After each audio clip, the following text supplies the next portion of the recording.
안녕하십니까. 안근모의 퀵서비스입니다. 지난주 뉴욕 증시가 나흘 연속해서 아주 기록적인 랠리를 펼쳤습니다.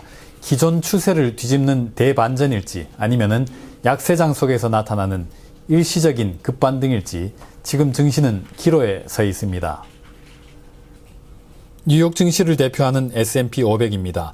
지난 한 주 동안 상승률이 6.2%에 달했습니다.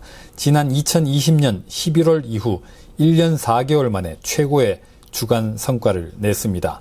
큰 보폭으로 나흘 내리 뛰어오른 덕분에 S&P 500은 이제 200일 이동평균선에 도달했습니다. 이걸 뚫고 올라가면은 증시 추세를 달리 봐야 할 수도 있겠습니다. 보시는 그래프는 나스닥 100 지수의 4거래일 기준 상승률입니다. 지난주 화요일부터 금요일까지 4일간 10.5% 뛰었습니다. 지난 2020년 3월 하순 이후 가장 강력한 단기 랠리를 펼쳤습니다.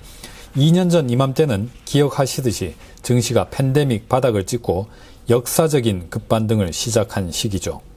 하지만 닷컴 버블 붕괴 직후 빈번하게 목격했던 현상이기도 합니다. 나스닥 100 지수는 아직 갈 길이 멉니다. 200일 이동평균선에 한참 못 미칩니다.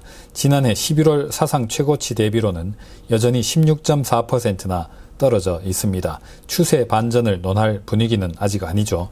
하지만 반등 여력이 아직 크다고 볼 수도 있겠습니다. 이 그래프는 미국에 상장된 중국 기술 기업들의 가격, 나스닥 골든 드래곤 차이나 인덱스입니다. 지난주 월요일 하루에 이 지수는 11.7% 폭락했습니다. 지수 산출 이후 최대 낙폭이었습니다. 하지만 이틀 뒤 지난주 수요일에는 무려 33% 폭등했습니다. 중국이 범정부적인 구두 개입에 나선 영향입니다. 시장 친화적인 정책을 펼치고 경기를 띄우겠다고 중국 정부는 약속했습니다. 지난주 증시 반등에는 이렇게 중국 정부의 역할이 제법 컸습니다. 흰색 선 골든 드래곤 차이나 인덱스를 보면은 중국 정부가 얼마나 다급했을지를 미루어 짐작할 수가 있습니다. 주황색 선 나스닥 지수의 낙폭은 3발에 핍니다. 연준 FOMC도 결과적으로는 시장이 호재로 받아들였습니다. 보시는 차트는 미국 5년 만기 실질금리, 물가연동국채 5년물 수익률입니다. FOMC가 있던 날 단기 고점을 찍고는 다시 내려섰습니다.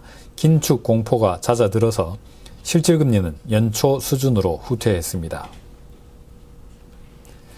고삐 풀린 듯이 솟구치던 유가가 꺾인 것도 다행스러운 일입니다. 140달러까지 갔던 게 100불 밑으로 추락하기도 했습니다. 인플레이션 우려와 금리 불안을 진정시켜줬습니다. 하지만 지난주 후반부터 유가는 다시 오르는 중입니다. 원유 공급 부족 우려가 근본적으로 해결되지는 않았습니다. 주요 10개국 통화들에 대한 달러의 가치, 블룸버그 달러 인덱스입니다. 러시아 사태를 계기로 상승 추세를 되찾았는데 지난주에는 좀 후퇴했습니다. 증시가 살아나면서 안전 수요가 줄었습니다. 하지만 달러가 추세적으로 약해지면은 인플레이션 퇴치가 다시 어려워질 수도 있겠습니다. 미국채 5년물과 10년물의 금리 차입니다. 거의 역전된 상태입니다. 지난주에 수시로 마이너스를 넘나들었습니다. 긴축이 과하다는, 미국 경제가 침체 위협을 받고 있다는 주장들이 활발하게 전개되고 있습니다. 하지만 지난주 증시의 아주 강력한 랠리는 연준 긴축이 완만하다는 걸 보여주는 증거일 수도 있겠습니다. 오늘은 여기서 마치겠습니다. 감사합니다.